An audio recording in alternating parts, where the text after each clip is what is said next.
Hey, this is Hans from Dakota Angler and Outfitter, and today Dave Gamet is tying the 2 RPM Midge. The giant rainbow on the opening slide was caught on this fly.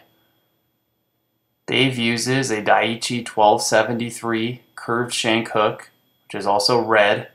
He starts by putting 2 Midge-sized glass beads on the hook. And for this fly, he uses purple 70 denier ultra thread.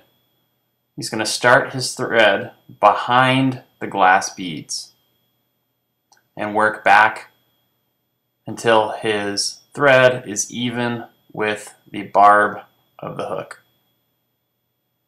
And that's where he'll tie in the tail of the fly. So once you get your thread started, work to the back of the hook with touching turns or tight wraps. Trim off your excess.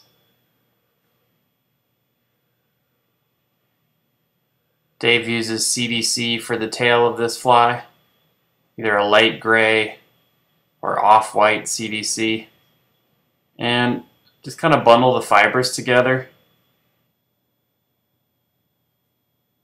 with your thumb and forefinger. Tie this on the top of the hook shank. You don't have to worry about the length so much. Get a couple of wraps to hold the feather in place and then just pull until you get some nice little breathers. And you're looking at maybe a quarter of the hook shank in length. And then you're going to wrap with tight wraps over the CDC feather up to the starting point of your thread. You can flatten your thread out by twisting the bobbin if you need to smooth out the way your bobbin or your body looks.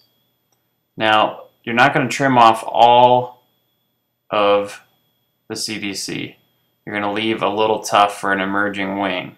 So when you get your thread just slightly behind the beads and you've left room, we're going to do some fly tying in front of and behind those beads. You need a little gap on either way. You're going to stand up the CDC, and then you're going to take some silver wire, tie that in for the rib, and work your way back to the tie-in point for the tail.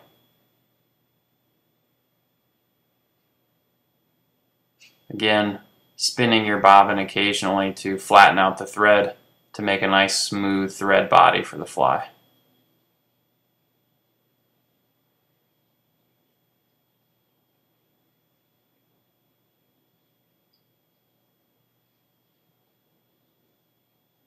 Once you've made it to the back of the hook, advance your thread forward to the CDC at the front, make some wraps in front of the CDC, and then do the ribbing of the fly with the silver wire.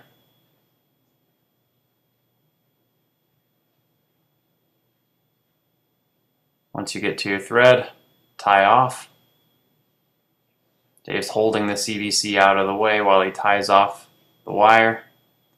And now he's going to trim off the excess.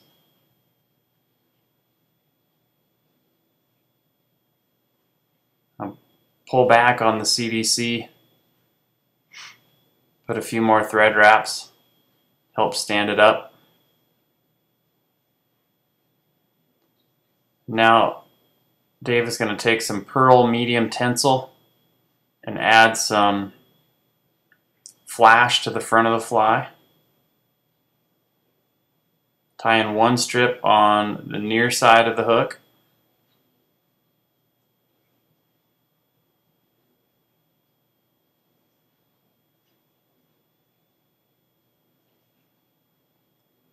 Turn the vise if you can, and do the same thing on the far side of the hook.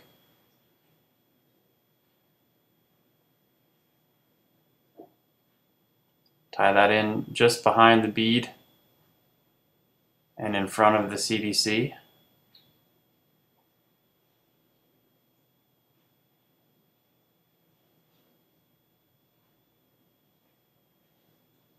Now I'm just kind of put some pressure on those beads so you can push them back and give yourself some working room in front of the beads at the front of the hook.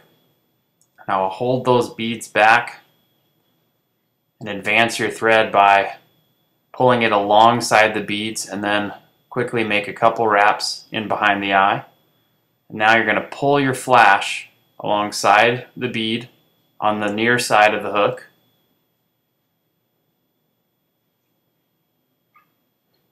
Do the same thing with the flash that's on the far side, turning your vise if you can to make that operation a little easier. Now, you trim off your excess flash.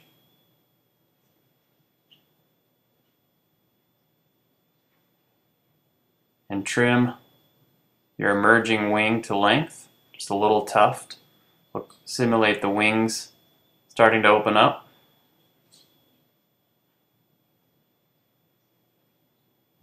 And next, you can do a whip finish to finish the fly.